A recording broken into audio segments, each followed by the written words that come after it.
In today's video, I'll show you how to set up shipping in Wix.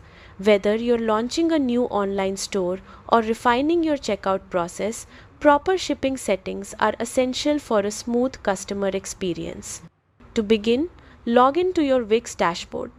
From there, go to Settings and click on Shipping and Fulfillment.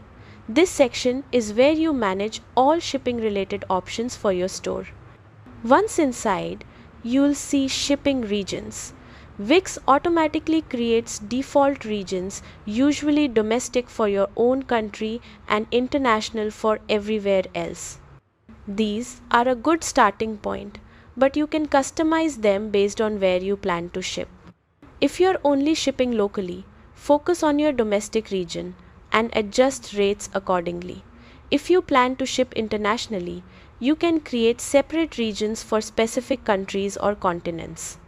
This allows you to set different prices, delivery times, and rules depending on location. Customizing shipping regions helps you control costs and gives customers clear expectations at checkout.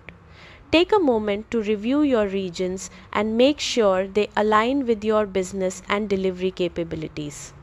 Once everything looks good, save your changes.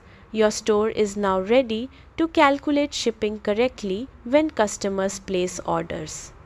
And that's it. Setting up shipping in Wix is simple, but doing it right can make a big difference in customer satisfaction and order fulfillment. Thanks for watching and happy shipping.